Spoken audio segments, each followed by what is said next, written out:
Todas las noches del año nos sentábamos los cuatro en el pequeño reservado de la posada George en Debenham.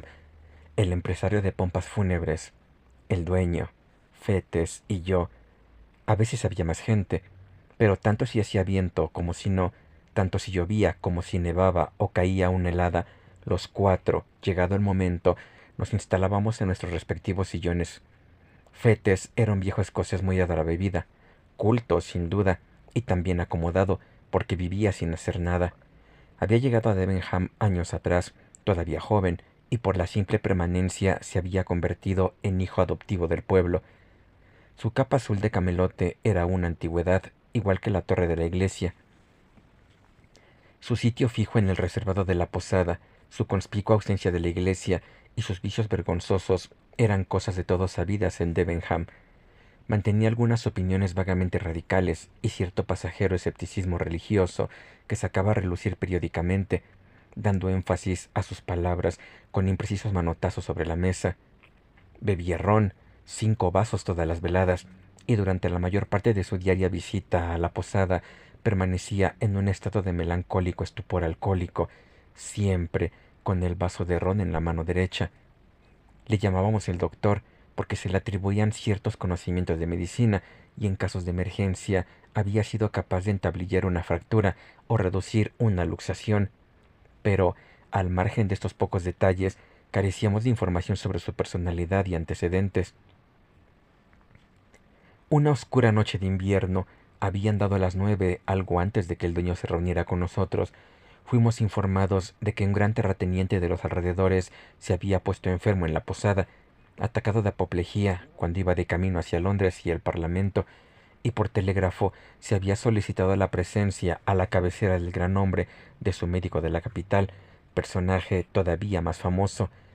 Era la primera vez que pasaba una cosa así en Debenham. Hacía muy poco tiempo que se había inaugurado el ferrocarril, y todos estábamos convenientemente impresionados. Ya ha llegado, dijo el dueño, después de llenar y de encender la pipa. ¿Quién? Dije yo. ¿No querrá usted decir el médico? Precisamente, contestó nuestro posadero. ¿Cómo se llama? Doctor MacFarlane, dijo el dueño. Fetes estaba acabando su tercer vaso, sumido ya en el estupor de la borrachera, unas veces asintiendo con la cabeza, otras con la mirada perdida en el vacío, pero con el sonido de las últimas palabras pareció despertarse y repitió 2 veces el apellido MacFarlane, la primera con entonación tranquila, pero con repentina emoción la segunda. Sí, dijo el dueño, así se llama, doctor Wolf MacFarlane. Fetes se serenó inmediatamente, sus ojos se aclararon, su voz se hizo más firme y sus palabras más vigorosas.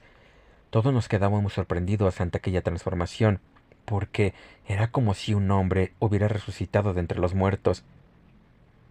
Les ruego que me disculpen, dijo. Mucho me temo que no prestaba atención a sus palabras. ¿Quién es ese tal Wolf MacFarlane? Y añadió, después de oír las explicaciones del dueño. No puede ser, claro que no. Y sin embargo, me gustaría ver a ese hombre cara a cara.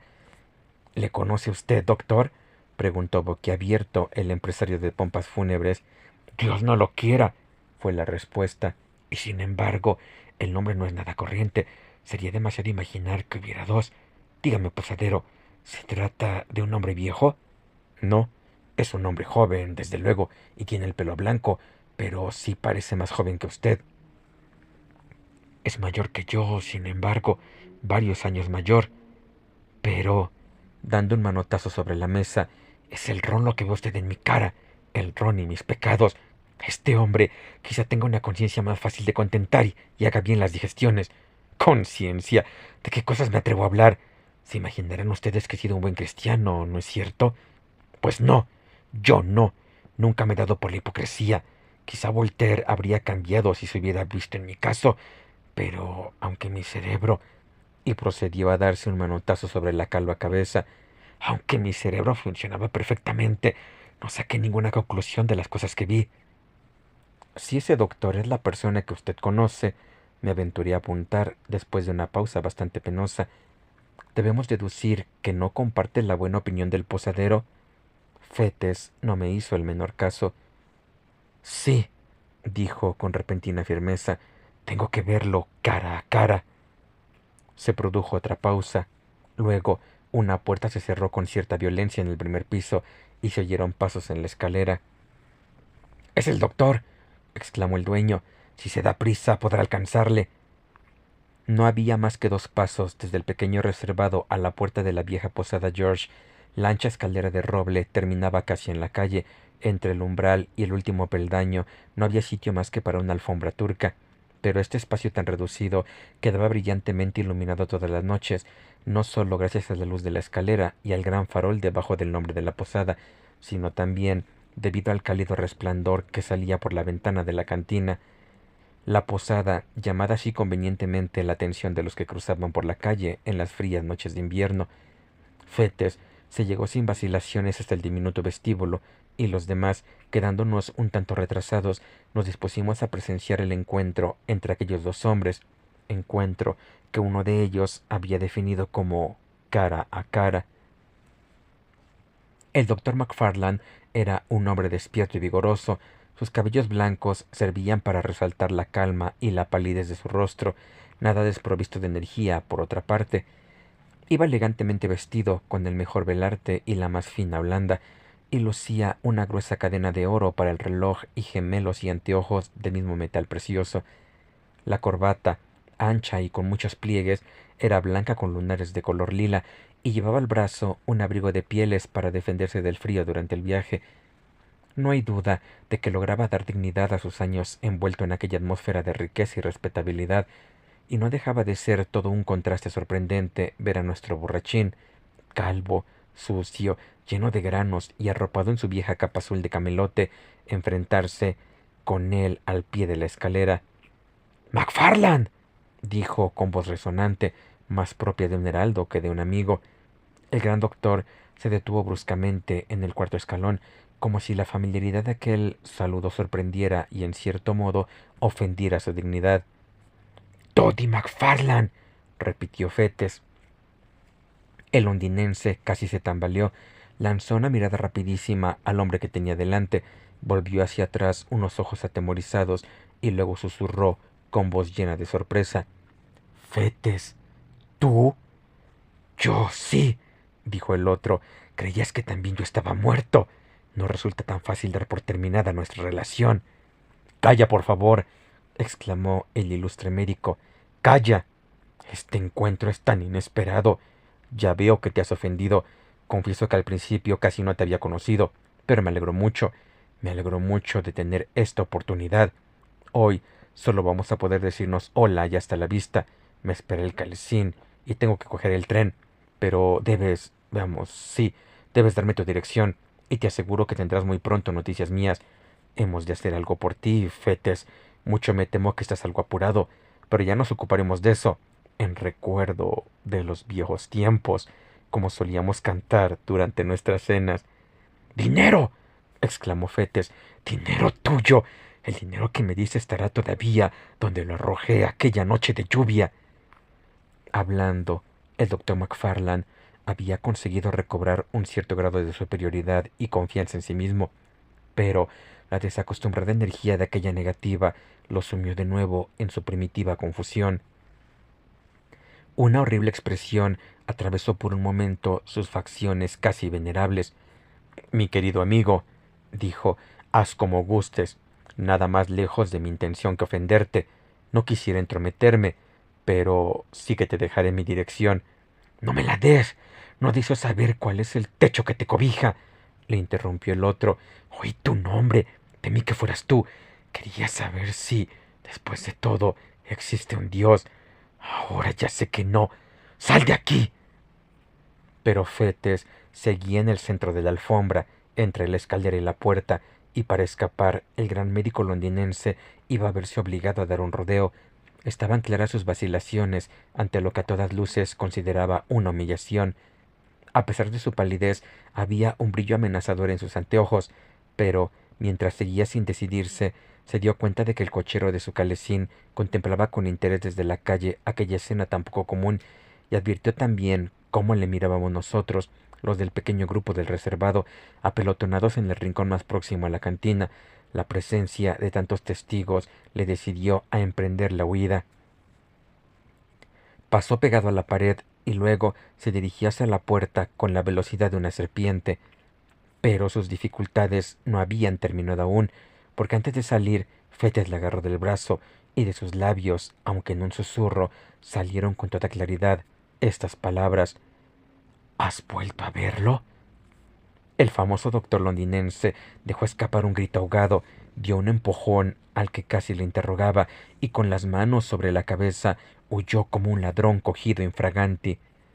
Antes de que a ninguno de nosotros se nos ocurriera hacer el menor movimiento, el calesín traqueteaba ya camino de la estación. La escena había terminado como podría serlo un sueño, pero aquel sueño había dejado pruebas y rastros de su paso. Al día siguiente, la criada encontró los anteojos de oro en el umbral, rotos, y aquella noche todos permanecimos en pie, sin aliento, junto a la ventana de la cantina, con Fetes a nuestro lado, sereno, pálido y con aire decidido. Que Dios nos tenga de su mano, señor Fetes, dijo el posadero, al ser el primero en recobrar el normal uso de sus sentidos. ¿A qué obedece todo esto? Son cosas bien extrañas las que usted ha dicho. Fetes se volvió hacia nosotros, nos fue mirando a la cara sucesivamente. Procuren tener la lengua quieta, dijo. Es arriesgado enfrentarse con el Tag McFarlane. Los que lo han hecho se han arrepentido demasiado tarde. Después, sin terminarse el tercer vaso, ni mucho menos quedarse para consumir los otros dos, nos dijo adiós y se perdió en la oscuridad de la noche después de pasar bajo la lámpara de la posada. Nosotros tres regresamos a los sillones del reservado, con un buen fuego y 4 velas recién empezadas, y a medida que recapitulábamos lo sucedido, el primer escalofrío de nuestra sorpresa se convirtió muy pronto en hormiguillo de curiosidad. Nos quedamos allí hasta muy tarde. No recuerdo ninguna otra noche en la que se prolongara tanto la tertulia. Antes de separarnos, cada uno tenía una teoría que se había comprometido a probar, y no había para nosotros asunto más urgente en este mundo que rastrear el pasado de nuestro misterioso contertulio y descubrir el secreto que compartía con el famoso doctor londinense. No es un gran motivo de vanagloria, pero creo que me di mejor maña que mis compañeros para desvelar la historia, y quizá no haya en estos momentos otro ser vivo que pueda narrarles a ustedes aquellos monstruosos y abominables sucesos. De joven, Fetes había estudiado medicina en Edimburgo. Tenía un cierto tipo de talento que le permitía retener gran parte de lo que oía y asimilarlo enseguida, haciendo lo suyo. Trabajaba poco en casa, pero era cortés, atento e inteligente en presencia de sus maestros. Pronto se fijaron en él por su capacidad de atención y su buena memoria, y, aunque a mí me pareció bien extraño cuando lo oí por primera vez, Fetes era en aquellos días bien parecido y cuidaba mucho de su aspecto exterior. Existía por entonces, fuera de la universidad, un cierto profesor de anatomía al que designaría aquí mediante la letra K. Su nombre llegó más adelante a ser tristemente célebre. El hombre que lo llevaba se escabulló disfrazado por las calles de Edimburgo, mientras el gentío que aplaudía la ejecución de Burke pedía a gritos la sangre de su patrón. Pero el señor K estaba entonces en la cima de su popularidad, disfrutaba de la fama debida en parte a su propio talento y habilidad, y en parte a la incompetencia de su rival, el profesor universitario. Los estudiantes, al menos, tenían absoluta fe en él, y el mismo Fetes creía e hizo creer a otros que había puesto los cimientos de su éxito al lograr el favor de este hombre meteóricamente famoso. El señor K era un bombant, además de un excelente profesor, y apreciaba tanto una hábil ilusión como una preparación cuidadosa. En ambos casos, Fetes disfrutaba de su merecida consideración, y durante el segundo año de sus estudios recibió el encargo semioficial de segundo profesor de prácticas o subasistente en su clase. Debido a este empleo, el cuidado del anfiteatro y del aula recaía de manera particular sobre los hombros de Fetes. Era responsable de la limpieza de los locales y del comportamiento de los otros estudiantes, y también constituía parte de su deber proporcionar, recibir y dividir los diferentes cadáveres. Con vistas a esta última ocupación, en aquella época asunto muy delicado, el señor K hizo que se alojase primero en el mismo callejón y más adelante en el mismo edificio donde estaban instaladas las salas de disección. Allí, después de una noche de turbulentos placeres, con la mano todavía temblorosa y la vista nublada, tenía que abandonar la cama en la oscuridad de las horas que proceden a los amaneceres invernales, para entenderse con los sucios y desesperados traficantes que abastecían las mesas. Tenía que abrir la puerta a aquellos hombres que después han alcanzado tan terrible reputación en todo el país. Tenía que recoger su trágico cargamento, pagarles el sórdido precio convenido y quedarse solo, al marcharse los otros con aquellos desagradables despojos de humanidad. Terminada tal escena, Fetes volvía a dormilarse por espacio de 1 o 2 horas para reparar así los abusos de la noche y refrescarse un tanto para los trabajos del día siguiente. Pocos muchachos podrían haberse mostrado más insensibles a las impresiones de una vida pasada de esta manera bajo los emblemas de la moralidad. Su mente estaba impermeabilizada contra cualquier consideración de carácter general. Era incapaz de sentir interés por el destino y los reveses de fortuna de cualquier otra persona, esclavo total de sus propios deseos y rastreras ambiciones. Frío, superficial y egoísta, en última instancia, no carecía de ese mínimo de prudencia a la que se da equivocadamente el nombre de moralidad, que mantiene a un hombre alejado de borracheras inconvenientes o latrocinios castigables. Como Fetes deseaba además que sus maestros y condiscípulos tuvieran de él una buena opinión, se esforzaba en guardar las apariencias. Decidió también destacar en sus estudios y día tras día servía a su patrón impecablemente en las cosas más visibles y que más podían reforzar su reputación de buen estudiante. Para indemnizarse de sus días de trabajo, se entregaba por las noches a placeres ruidosos y desvergonzados, y cuando los dos platillos se equilibraban, el órgano al que Fetes llamaba su conciencia se declaraba satisfecho. La obtención de cadáveres era continua causa de dificultades tanto para él como para su patrón. En aquella clase, con tantos alumnos y en la que se trabajaba mucho, la materia prima de las disecciones estaba siempre a punto de acabarse, y las transacciones que esta situación hacía necesarias no solo eran desagradables en sí mismas, sino que podían tener consecuencias muy peligrosas para todos los implicados. La norma del señor K era no hacer preguntas en el trato con los de profesión. Ellos consiguen el cuerpo y nosotros pagamos el precio, solía decir, recalcando la aliteración quid pro quo, y de nuevo, y con cierto cinismo, les repetía a sus asistentes que no hicieran preguntas por razones de conciencia. No es que se diera por sentado implícitamente que los cadáveres se conseguían mediante el asesinato. Si tal idea se lo hubiera formulado mediante palabras, el señor K se habría horrorizado. Pero su frívola manera de hablar, tratándose de un problema tan serio, era en sí misma una ofensa contra las normas más elementales de la responsabilidad social y una tentación ofrecida a los hombres con los que negociaba. Fetes, por ejemplo, no había dejado de advertir que, con frecuencia, los cuerpos que le llevaban habían perdido la vida muy pocas horas antes. También le sorprendía una y otra vez el aspecto abominable y los movimientos solapados de los rufianes que llamaban a su puerta antes del alba.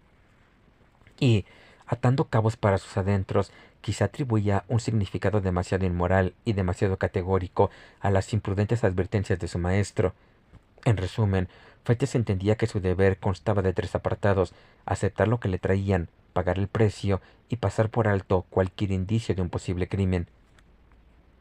Una mañana de noviembre, esta consigna de silencio se vio duramente puesta a prueba. Fetes, después de pasar la noche en blanco debido a un atroz dolor de muelas, paseándose por su cuarto como una fiera enjaulada o arrojándose desesperado sobre la cama, y caer ya de madrugada en ese sueño profundo e intranquilo que con tanta frecuencia en la consecuencia de una noche de dolor, se vio despertado por la tercera o cuarta impaciente repetición de la señal convenida. La luna, aunque en cuarto menguante, derramaba abundante luz, hacía mucho frío, y la noche estaba ventosa. La ciudad dormía aún, pero una indefinible agitación preludiaba ya el ruido y el tráfago del día. Los profanadores habían llegado más tarde de lo acostumbrado y parecían tener aún más prisa por marcharse que otras veces. Fetes, muerto de sueño, les fue alumbrando escaleras arriba. Oía sus roncas voces, con fuerte acento irlandés, como formando parte de un sueño, y mientras aquellos hombres vaciaban el lúgubre contenido de su saco, él dormitaba, con un hombro apoyado contra la pared. Tuvo que hacer luego verdaderos esfuerzos para encontrar el dinero con que pagar a aquellos hombres. Al ponerse en movimiento, sus ojos tropezaron con el rostro del cadáver. No pudo disimular su sobresalto. Dio 2 pasos hacia adelante, con la vela en alto. ¡Santo cielo! Exclamó. ¡Si es Jane Galbraith! Los hombres no respondieron nada, pero se movieron imperceptiblemente en dirección a la puerta. La conozco, se lo aseguro, continuó Fetes. Ayer estaba viva y muy contenta. Es imposible que haya muerto. Es imposible que hayan conseguido este cuerpo de forma correcta. Está usted completamente equivocado, señor, dijo uno de los hombres, pero el otro lanzó a Fetes una mirada amenazadora y pidió que se les diera el dinero inmediatamente. Era imposible malinterpretar su expresión o exagerar el peligro que implicaba. Al muchacho le faltó valor, tartamudeó una excusa, contó la suma convenida y acompañó a sus odiosos visitantes hasta la puerta. Tan pronto como desaparecieron, Fetes se apresuró a confirmar sus sospechas. Mediante una docena de marcas que no dejaban lugar a dudas, identificó a la muchacha con la que había bromeado el día anterior. Vio con horror señales sobre aquel cuerpo que podían ser muy bien pruebas de una muerte violenta. Se sintió dominado por el pánico y buscó refugio en su habitación. Una vez allí, reflexionó con calma sobre el descubrimiento que había hecho, consideró fríamente la importancia de las instrucciones del señor K y el peligro para su persona que podía derivarse de su intromisión en un asunto de tanta importancia. Finalmente, lleno de angustiosas dudas, determinó esperar y pedir consejo a su inmediato superior, el primer asistente. Era este un médico joven, Dolph McFarland, gran favorito de los estudiantes temerarios, hombre inteligente, disipado y absolutamente falto de escrúpulos. Había viajado y estudiado en el extranjero. Sus modales eran agradables y un poquito atrevidos. Se le consideraba una autoridad en cuestiones teatrales, y no había nadie más hábil para patinar sobre el hielo, ni que manejara con más destreza los palos de golf. Vestía con elegante audacia y, como toque final de distinción, era propietario de un calesín y de un robusto trotón. Su relación con Fetes había llegado a ser muy íntima. De hecho, sus cargos respectivos hacían necesaria una cierta comunidad de vida, y, cuando escaseaban los cadáveres, los dos se adentraban por las zonas rurales en el calesín de McFarland para visitar y profanar algún cementerio poco frecuentado, y antes del alba presentarse con su botín en la puerta de la sala de disección. Aquella mañana McFarland apareció un poco antes de lo que solía. Fetes le oyó, salió a recibirle a la escalera, le contó su historia y terminó mostrándole la causa de su alarma. McFarland examinó las señales que presentaba el cadáver. Sí, dijo con una inclinación de cabeza. Parece sospechoso. ¿Qué te parece que debo hacer? Preguntó Fetes. ¿Hacer? Repitió el otro. ¿Es que quieres hacer algo? Cuanto menos se diga, antes se arreglará, diría yo. Quizá la reconozca alguna otra persona, objetó Fetes. Era tan conocida como el Castle Rock. Esperemos que no, dijo McFarland. Y si alguien lo hace, bien, tú no la reconociste, ¿comprendes? Y no hay más que hablar. Lo cierto es que esto lleva ya demasiado tiempo sucediendo. Remueve el cieno y colocarás acá en una situación desesperada. Tampoco tú saldrás muy bien librado, ni yo, si vamos a eso. Me gustaría saber cómo quedaríamos, o qué demonios podríamos decir si nos llamaran como testigos ante cualquier tribunal, porque para mí, sabes, hay una cosa cierta. Prácticamente hablando, todo nuestro material han sido personas asesinadas. ¡McFarland! Exclamó Fetes. Vamos, vamos, se burló el otro, como si tú no lo hubieras sospechado. Sospechar es una cosa, y probar otra, ya lo sé, y siento tanto como tú que esto haya llegado hasta aquí, dando unos golpes en el cadáver con su bastón. Pero, colocados en esta situación, y lo mejor que puedo hacer es no reconocerla, y añadió con gran frialdad, así es, no la reconozco. Tú puedes, si ese es tu deseo. No voy a decirte todo lo que tienes que hacer. pero creo que un hombre de mundo haría lo mismo que yo, y me atrevería a añadir que eso es lo que K esperaría de nosotros. La cuestión es, ¿por qué nos eligió a nosotros como asistentes? Y yo respondo, porque no quería viejas chismosas. Aquella manera de hablar era la que más afecto tuvo en la mente de un muchacho como Fetes. Accedió a imitar a McFarland. El cuerpo de la desgraciada joven pasó a la mesa de disección, como era costumbre, y nadie hizo el menor comentario ni pareció reconocerla. Una tarde, después de haber terminado su trabajo de aquel día, Fetes entró en una taberna muy concurrida y encontró allí a McFarland sentado en compañía de un extraño. Era un hombre pequeño, muy pálido y de cabellos muy oscuros y ojos negros como carbones. El corte de su cara parecía prometer una inteligencia y un refinamiento que sus modales se encargaban de desmentir, porque nada más empezar a tratarle se ponía de manifiesto su vulgaridad, su tosquedad y su estupidez. Aquel hombre ejercía, sin embargo, un extraordinario control sobre McFarland, le daba órdenes como si fuera el gran bajá, se indignaba ante el menor inconveniente o retraso y hacía groseros comentarios sobre el servilismo con que era obedecido. Esta persona tan desagradable manifestó una inmediata simpatía hacia Fetes, trató de ganárselo invitándolo a beber y le honró con extraordinarias confidencias sobre su pasado. Si una décima parte de lo que confesó era verdad, se trataba de un bribón de lo más odioso, y la vanidad del muchacho se sintió halagada por el interés de un hombre de tanta experiencia. Yo no soy precisamente un ángel, hizo notar el desconocido, pero McFarland me da cierto y raya. Toddy McFarland le llamo yo. Toddy, pide otra copa para tu amigo. O bien, Toddy, levántate y cierra la puerta. Toddy me odia, dijo después. Sí, Toddy, claro que me odias. No me gusta ese maldito nombre, y usted lo sabe, gruñó McFarland. Escúchalo. ¿Has visto a los muchachos tirar al blanco con sus cuchillos? A él le gustaría hacer eso por todo mi cuerpo, explicó el desconocido. Nosotros, la gente de medicina, tenemos un sistema mejor, dijo Fetes. Cuando no nos gusta un amigo muerto, lo llevamos a la mesa de disección. McFarland le miró enojado, como si aquella broma fuera muy poco de su agrado. Fue pasando la tarde. Gray, porque tal era el nombre del desconocido, invitó a Fetes a cenar con ellos, encargando un festín tan suntuoso que la taberna entera tuvo que movilizarse, y cuando terminó le mandó a McFarland que pagara la cuenta. Se separaron ya de madrugada.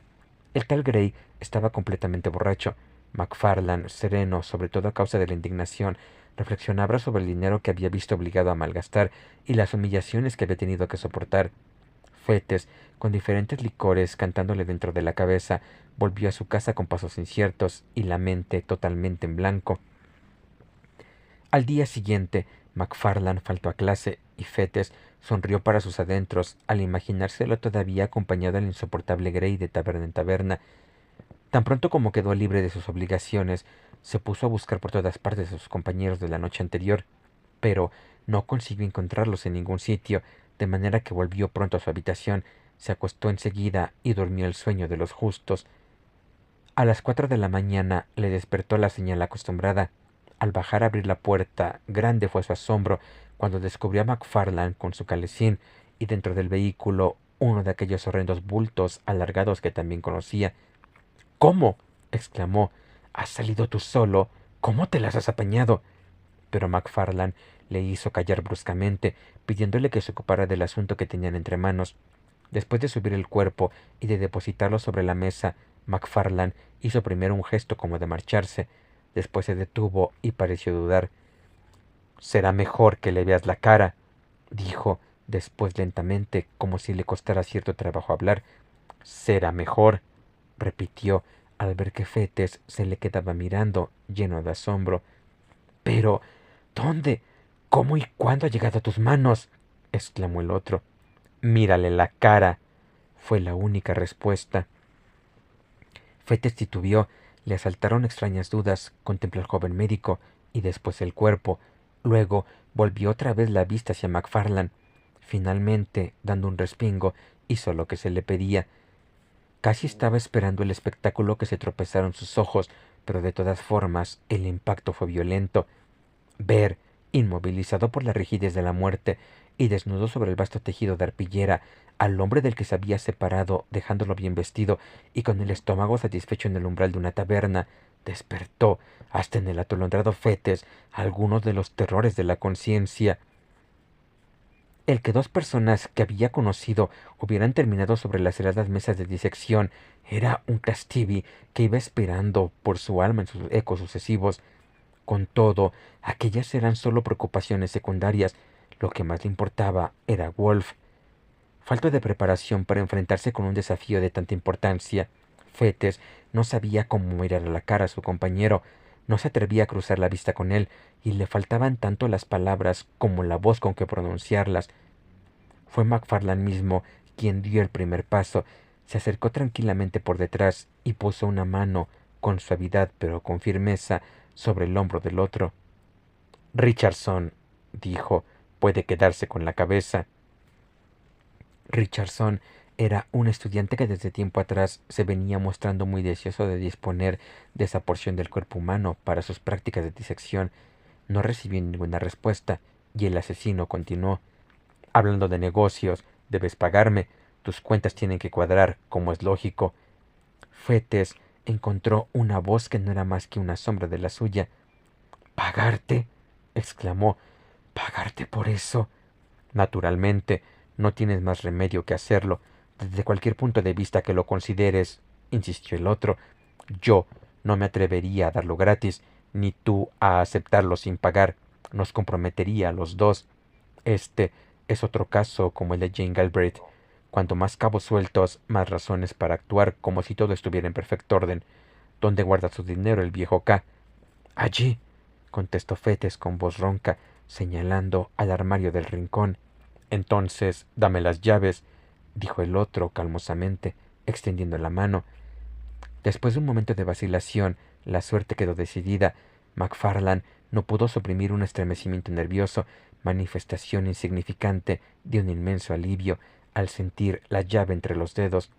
Abrió el armario, sacó pluma, tinta y el libro diario que desencansaba sobre una de las baldas, y del dinero que había en un cajón tomó la suma adecuada para el caso. Ahora, mira, dijo MacFarlane, ya se ha hecho el pago, primera prueba de tu buena fe, primer escalón hacia la seguridad. Pero todavía tienes que asegurarlo con un segundo paso. Anota el pago en el diario y estarás ya en condiciones de hacer frente al mismo demonio. Durante los pocos segundos que siguieron, la mente de Fetes fue un torbellino de ideas, pero al contrastar sus terrores terminó triunfando el más inmediato. Cualquier dificultad le pareció casi insignificante comparada con una confrontación con MacFarlane en aquel momento. Dejó la vela que había sostenido durante todo el tiempo y con mano segura anotó la fecha, la naturaleza y el importe de la transacción. Y ahora, dijo MacFarlane, es de justicia que te quedes con el dinero. Yo he cobrado ya mi parte. Por cierto, cuando un hombre de mundo tiene suerte y se encuentra en el bolsillo con unos cuantos chelines extra, me da vergüenza hablar de ello, pero hay una regla de conducta para estos casos. No hay que dedicarse a invitar, ni a comprar libros caros para que las clases, ni a pagar viejas deudas. Hay que pedir prestado en lugar de prestar. MacFarlane, empezó Fetes, con voz todavía un poco ronca, me he puesto el nudo alrededor del cuello por complacerte. ¿Por complacerme? Exclamó Wolf. Vamos, vamos, por lo que a mí se me alcanza. No has hecho más que las que estabas obligado a hacer en defensa propia. Supongamos que yo tuviera dificultades. ¿Qué sería de ti? Este segundo accidente, sin importancia, procede sin duda alguna del primero. El señor Grey es la continuación de Miss Galbraith. No es posible empezar y pararse luego. Si empiezas, tienes que seguir adelante. Esa es la verdad. Los malvados nunca encuentran descanso. Una horrible sensación de oscuridad y una clara conciencia de la perfidia del destino se apoderaron del alma del infeliz estudiante. ¡Dios mío! Exclamó. ¿Qué es lo que he hecho? ¿Y cuándo puede decirse que haya empezado todo eso? ¿Qué hay de malo en que a uno lo nombren asistente? Service quería ese puesto. Service podía haberlo conseguido. ¿Se encontraría él en la situación en la que yo me encuentro ahora? Mi querido amigo, dijo MacFarlane, qué ingenuidad la tuya. ¿En qué acaso te ha pasado algo malo? Es que puede pasarte algo malo si tienes la lengua quieta. Es que todavía no te has enterado de lo que es la vida. Hay dos categorías de personas, los leones y los corderos. Si eres un cordero, terminarás sobre una de esas mesas como Grey o Jane Gabriel. Si eres un león, seguirás vivo y tendrás un caballo como tengo yo, como lo tiene K, como todas las personas con inteligencia o con valor. Al principio se titubea, pero mira acá, mi querido amigo, eres inteligente, tienes valor, yo te aprecio, y K también te aprecia. Has nacido para ir a la cabeza, dirigiendo la cacería, y yo te aseguro, por mi honor y por mi experiencia de la vida, que dentro de 3 días te reirás de estos espantapájaros tanto como un colegial que presencia una farsa. Y con esto, MacFarlane se despidió y abandonó el callejón con su calesín para ir a recogerse antes del alba. Fetes se quedó solo con los remordimientos, vio los peligros que le atormentaban, vio, con indecible horror, el pozo sin fondo de su debilidad, y cómo, de concesión en concesión, había descendido de árbitro del destino de MacFarlane a cómplice indefenso y a sueldo. Hubiera dado el mundo entero por haberse mostrado un poco más valiente en el momento oportuno, pero no se le ocurrió que la valentía estuviera aún a su alcance. El secreto de Jane Galbraith y la maldita entrada en el libro diario habían cerrado su boca definitivamente. Pasaron las horas, los alumnos empezaron a llegar, se fue haciendo entrega de los miembros del infeliz Grey a unos y a otros, y los estudiantes lo recibieron sin hacer el menor comentario. Richardson manifestó su satisfacción al dársele la cabeza, y antes de que sonara la hora de la libertad, Fettes temblaba, exultante, al darse cuenta de lo mucho que había avanzado en el camino hacia la seguridad. Durante 2 días siguió observando con creciente alegría el terrible proceso de enmascaramiento. Al tercer día, MacFarlane reapareció. Había estado enfermo, dijo, pero compensó el tiempo perdido con la energía que desplegó dirigiendo a los estudiantes. Consagró su ayuda y sus consejos a Richardson de manera especial, y el alumno, animado por los elogios del asistente, trabajó muy deprisa, lleno de esperanzas, viéndose dueño ya de la medalla a la aplicación. Antes de que terminara la semana, se había cumplido la profecía de MacFarlane. Fettes había sobrevivido a sus terrores y olvidado su bajeza. Empezó a adornarse con las plumas de su valor y logró reconstruir la historia de tal manera que podía rememorar aquellos sucesos con malsano orgullo. A su cómplice lo veía poco. Se encontraban en las clases, por supuesto. También recibían juntos las órdenes del señor K. A veces intercambiaban 1 o 2 palabras en privado, y MacFarlane se mostraba de principio a fin particularmente amable y jovial, pero estaba claro que evitaba cualquier referencia a su común secreto, e incluso cuando Fete susurraba que había decidido unir su suerte a la de los leones y rechazar la de los corderos, se limitaba a indicarle con una sonrisa que guardara silencio. Finalmente se presentó una ocasión para que los dos trabajaran juntos de nuevo. En la clase del señor K volvían a escasear los cadáveres, los alumnos se mostraban impacientes, y una de las aspiraciones del maestro era estar siempre bien provisto. Al mismo tiempo, llegó la noticia de que iba a efectuarse un entierro en el rústico cementerio de Glencorse. El paso del tiempo ha modificado muy poco el sitio en cuestión. Estaba situado entonces, como ahora, en un cruce de caminos, lejos de toda humana habitación, y escondido bajo el follaje de 6 cedros. Los válidos de las ovejas en las colinas de los alrededores, los riachuelos a ambos lados, uno cantando con fuerza entre las piedras y el otro goteando furtivamente entre remanso y remanso, el rumor del viento y en los viejos castaños florecidos, y una vez a la semana la voz de la campana y las viejas melodías de chantré eran los únicos sonidos que turbaban el silencio de la iglesia rural. El resurreccionista, por usar un sinónimo de la época, no se sentía coartado por ninguno de los aspectos de la piedad tradicional. Parte integrante de su trabajo era despreciar y profanar los pergaminos y las trompetas de las antiguas tumbas, los caminos trillados por pies devotos y afligidos, y las ofrendas e inscripciones que testimonian el afecto de los que aún siguen vivos. En las zonas rústicas, donde el amor es más tenaz de lo corriente y donde lazos de sangre o camaradería unen a toda la sociedad de una parroquia, el ladrón de cadáveres, en lugar de sentirse repelido por natural respeto, agradece la facilidad y ausencia de riesgo con que puede llevar a cabo su tarea.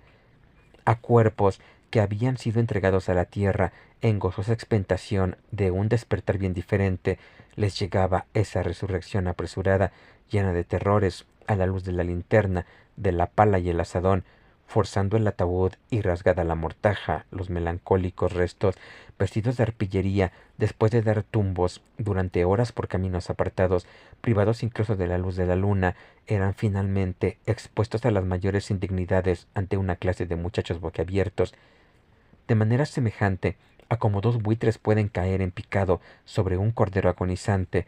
Fettes y MacFarlane iban a batirse sobre una tumba en aquel tranquilo lugar de descanso, lleno de verdura. La esposa de un granjero, una mujer que había vivido 70 años y había conocido por su excelente mantequilla y bondadosa conservación, había de ser arrancada de su tumba a medianoche y transportada, desnuda y sin vida, a la lejana ciudad que ella siempre había honrado, poniéndose para visitarla sus mejores galas dominicales. El lugar que le correspondía junto a su familia habría de quedar vacío hasta el día del juicio final. Sus miembros inocentes y siempre venerables habían de ser expuestos a la fría oscuridad del disector. A última hora de la tarde, los viajeros se pusieron en camino, bien envueltos en sus capas y provistos con una botella de formidable dimensiones. Llovía sin descanso, una lluvia densa y fría que se desplomaba sobre el suelo con inusitada violencia. De vez en cuando soplaba una ráfaga de viento, pero la cortina de lluvia acababa con ella. A pesar de la botella, el trayecto hasta Panicuik, donde pasarían la velada, resultó triste y silencioso. Se detuvieron antes en un espeso bosquecillo, no lejos del cementerio, para esconder sus herramientas, y volvieron a pararse en la pochada Fisher's Price, para brindar delante del fuego e intercalar una jarra de cerveza entre los tragos de whisky. Cuando llegaron al final de su viaje, el calesín fue puesto a cubierto, se dio de comer a los caballos, y los jóvenes doctores se acomodaron en un reservado para disfrutar de la mejor cena y del mejor vino que la casa podía ofrecerles.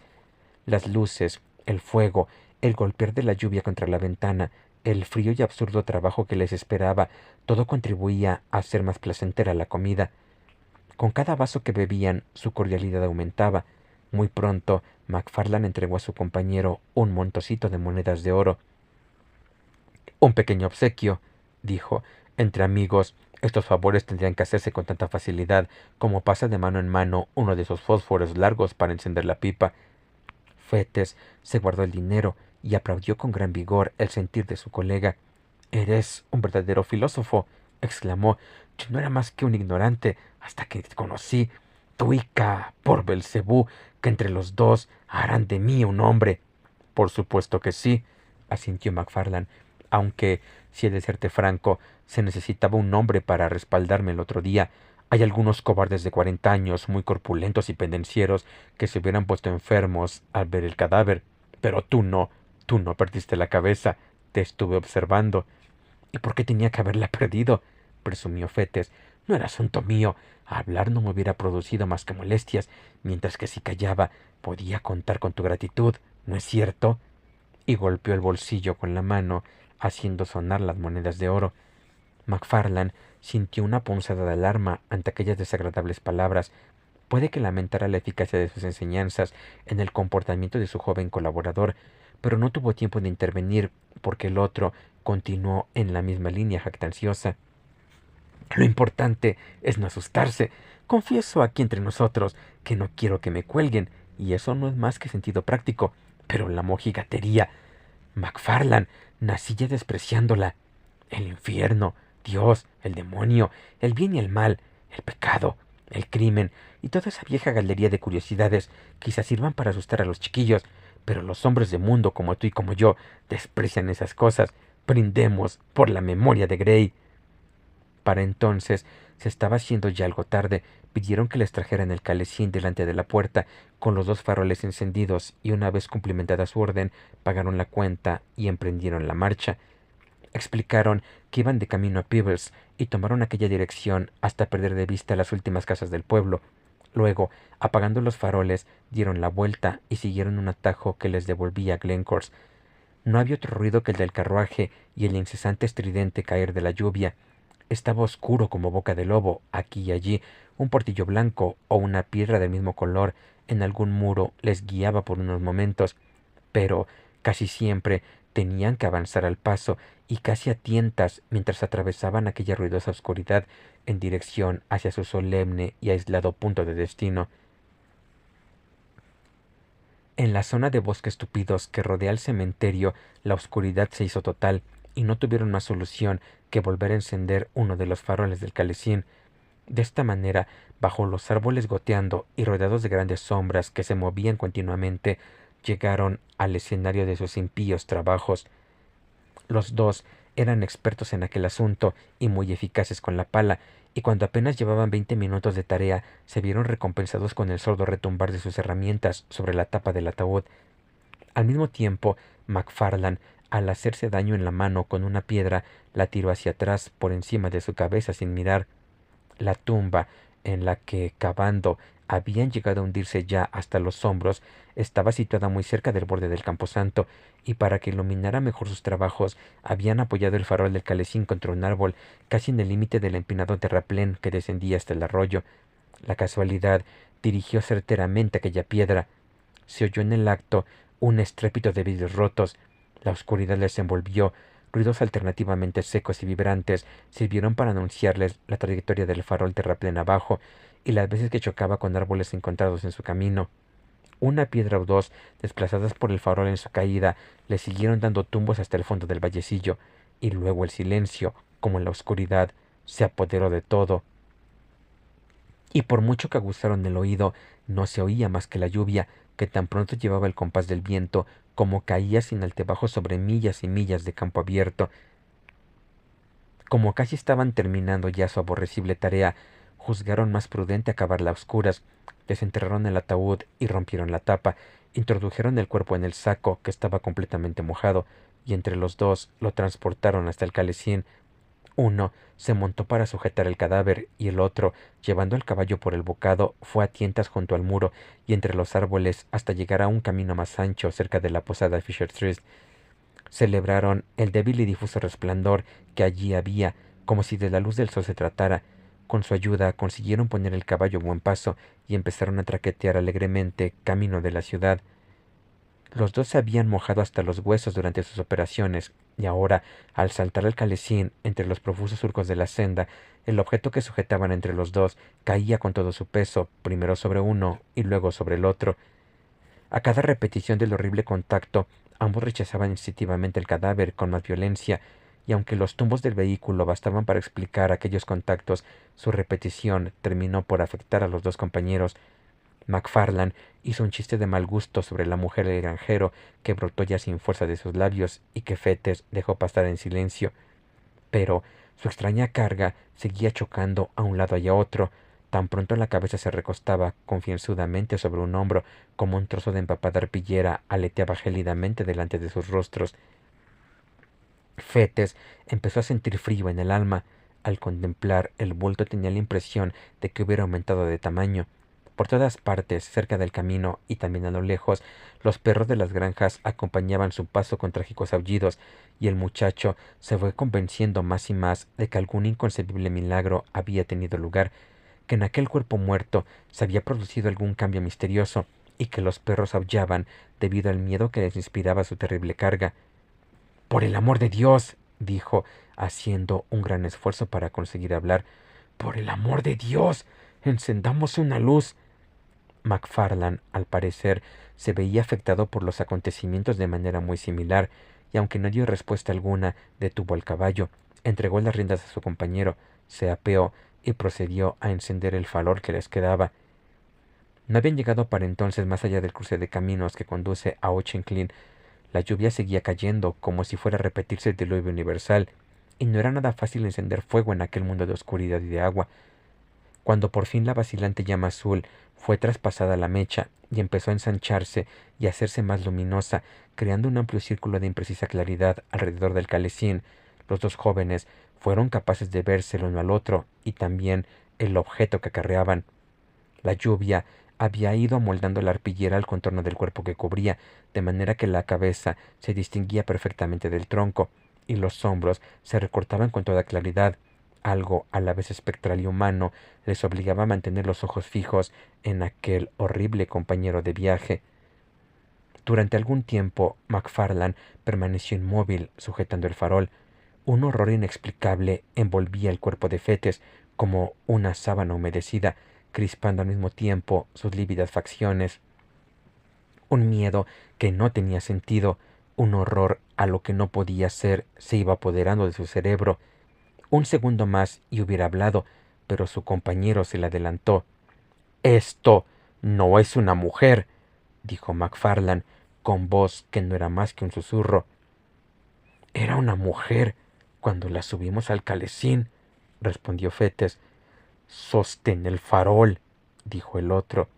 Tengo que verle la cara. Y mientras Fetes mantenía en alto el farol, su compañero desató el saco y dejó la cabeza al descubierto. La luz iluminó con toda claridad las bien moldeadas facciones y afeitadas mejillas de un rostro demasiado familiar que ambos jóvenes habían contemplado con frecuencia en sus sueños. Un violento alarido rascó la noche. Ambos, a una, saltaron del coche. El farol cayó y se rompió, apagándose, y el caballo, aterrado por toda aquella agitación tan fuera de lo corriente, se encabritó y salió disparado hacia Edimburgo a todo galope, llevando consigo, como único ocupante del calesín, el cuerpo de aquel Grey con el que los estudiantes de anatomía hicieran prácticas de disección meses atrás.